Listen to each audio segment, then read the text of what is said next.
বাংলাদেশের পণ্যের ওপর ৩৫% শুল্ক আরোপ করেছেন মার্কিন প্রেসিডেন্ট ডোনাল্ড ট্রাম্প। ১ আগস্ট থেকে এই সিদ্ধান্ত কার্যকর হবে। প্রধান উপদেষ্টা অধ্যাপক মোহাম্মদ ইউনূসকে লেখা চিঠিতে এই কথা জানান ট্রাম্প। এর বিরুদ্ধে বাংলাদেশ পাল্টা ব্যবস্থা নিলে শুল্ক আরও বাড়ানোর হুঁশিয়ারিও দিয়েছেন মার্কিন প্রেসিডেন্ট। বান্ডেল থাকলে প্রতি সেনমানিতে টাকা বাঁচবে। বিকাশ সেনমানি বান্ডেল কিনে জিতুন প্রতি লেনদেনে। শেষ পর্যন্ত খুব একটা কমলো না যুক্তরাষ্ট্রে রপ্তানি করা বাংলাদেশি পণ্যের উপর শুল্ক। এপ্রিলে ৩৭% শুল্ক আরোপের পর বাংলাদেশের অনুরোধে ৯ জুলাই পর্যন্ত স্থগিত করেন মার্কিন প্রেসিডেন্ট ডোনাল্ড ট্রাম্প। কিন্তু সোমবার ৩৫% শুল্ক আরোপের ঘোষণা দেন তিনি। সোমবার শুল্ক আরোপের কথা জানিয়ে প্রধান উপদেষ্টা অধ্যাপক মোহাম্মদ ইউনূসকে চিঠি দেন ট্রাম্প। এতে বলা হয়, যুক্তরাষ্ট্রের সাথে বাংলাদেশের বাণিজ্য ঘাটতি কমাতে নতুন শুল্ক আরোপের সিদ্ধান্ত নেওয়া হয়েছে। তবে বাংলাদেশের কোনো কোম্পানি যুক্তরাষ্ট্রে কারখানা গড়ে পণ্য উৎপাদন করলে শুল্ক দিতে হবে না। চিঠিতে ট্রাম্প আরও লেখেন, যুক্তরাষ্ট্রের সাথে বাণিজ্য বাধা দূর করতে বাংলাদেশ কার্যকর ব্যবস্থা নিলে শুল্ক কমানোর সম্ভাবনা রয়েছে। তবে এর উল্টোটা ঘটলে শুল্ক আরও বাড়ানোর হুঁশিয়ারি দিয়েছেন মার্কিন প্রেসিডেন্ট। এদিকে নতুন শুল্ক আরোপের সিদ্ধান্তের পর যুক্তরাষ্ট্রের সাথে আবারও আলোচনার উদ্যোগ নেওয়া হবে বলে জানিয়েছেন বাণিজ্য সচিব।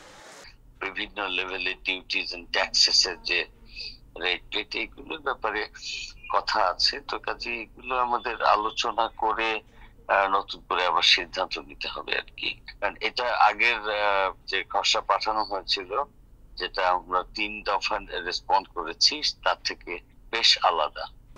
বাংলাদেশ ছাড়াও সোমবার আরও ১৩টি দেশের রাষ্ট্রপ্রধানের কাছে বিভিন্ন হারে শুল্ক আরোপের চিঠি দিয়েছেন Trump. Nadia Tabassum, independent news.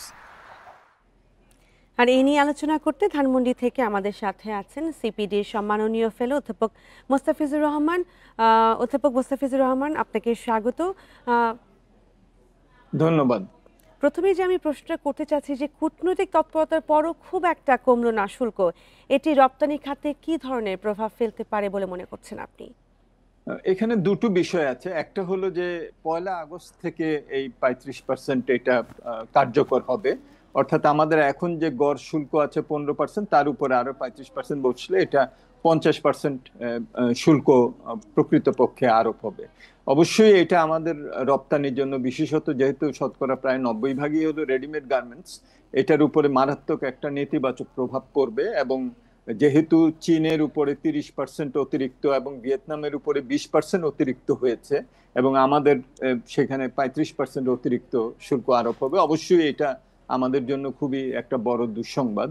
মার্কিন যুক্তরাষ্ট্র আমাদের সবচেয়ে বড় রপ্তানি বাজার একক যদি ধরি আমাদের রেডিমেড গার্মেন্টসের জন্য, তো বটেই। তো সেদিক থেকে আমাদের এখন কিন্তু ৩ সপ্তাহ সময় আছে আরো আলাপ আলোচনা করার। কিন্তু বাংলাদেশ অলরেডি আলাপ আলোচনা যেটুকু হয়েছে, আমাদের কতটুকু সামর্থ্য আছে সেটা আমরা কিন্তু বলেছি। আর কি অতিরিক্ত সেখানে আমরা দিতে পারবো আমার সেটা অবশ্যই জানা নাই, যারা আলোচনা করবেন তারাই জানবেন। আমরা WTO সদস্য, সুতরাং সেখানে মার্কিন যুক্তরাষ্ট্রকে দিতে গেলে আমাদেরকে অন্যান্য দেশকেও দিতে হবে। কিন্তু আবার আমরা মার্কিন যুক্তরাষ্ট্রে যে রপ্তানি করি, এটা আমাদের ব্যক্তি খাতই বেশি রপ্তানি করে, সেখানে সরকারি যে ব্যবসা বাণিজ্য সেটা কম। কিছু কিছু গভর্নমেন্ট প্রকিউরমেন্ট আমরা হয়তো সরকারের মাধ্যমে আরেকটু বেশি হয়তো করতে পারি।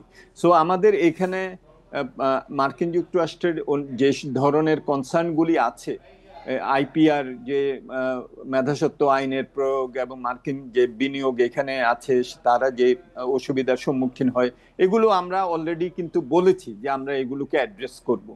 নতুন কি আমরা আরো দিতে পারবো এই ৩ সপ্তাহে, যাতে করে এই ৩৫% আমাদের না হয়, সেটা অবশ্য বিবেচনার ব্যাপার।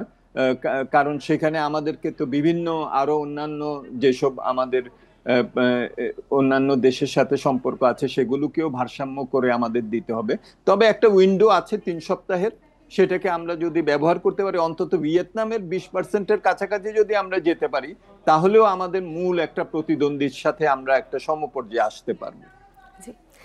জি, রপ্তানি খাতের ক্ষতি সামলাতে যুক্তরাষ্ট্রের বিকল্প বাজার খোঁজা বা অন্য কি ধরনের ব্যবস্থা নেওয়া জরুরি বলে মনে করছেন আপনি? বিকল্প বাজার তো অবশ্যই আমাদের খুঁজতে হবে। তার কারণ হলো যদি রিয়েলি 35% অতিরিক্ত হয় তাহলে বাংলাদেশের পক্ষে মার্কিন বাজারে প্রতিযোগিতা সক্ষমভাবে বেশি রপ্তানি করা সম্ভব হবে না। আমাদেরকে তখন আমাদের আঞ্চলিক বাজার, যেটা আমাদের দক্ষিণ এশিয়া, দক্ষিণ পূর্ব এশিয়া, আসিয়ান, এই জায়গাটা তো আমরা আমাদের টোটাল রপ্তানির মাত্র 12% এই মার্কেটে যায়। তা আমাদেরকে সেগুলো দেখতে হবে। তবে স্বল্প মধ্যমেয়াদে একটা বড় বাজার যেখানে আমরা প্রায় $8.5 বিলিয়ন মতো আমরা রপ্তানি করছি, সেটাকে প্রতিস্থাপিত করাটা অতটা সহজ হবে না। সুতরাং এই 3 সপ্তাহটাকে আমাদের আরেকটু কাজে লাগাতে হবে, যাতে করে অন্তত পক্ষে 20% মতো আমরা আমাদের শুল্কটা পেতে পারি। আদারওয়াইজ এটা একটা বড় ধরনের ধাক্কা দিবে। এখানে কেবলমাত্র রপ্তানি আয় না এবং উদ্যোক্তাদের লাভ ক্ষতির ব্যাপার না, এখানে তো আমাদের বড় শ্রম নিয়োজনেরও একটা প্রশ্ন আছে। জি, ধন্যবাদ আপনাকে আমাদের সাথে যুক্ত হওয়ার জন্য। আমাদের সাথে যুক্ত হয়েছিলেন সিপিডি সম্মাননীয় ফেলো অধ্যাপক মুস্তাফিজুর রহমান।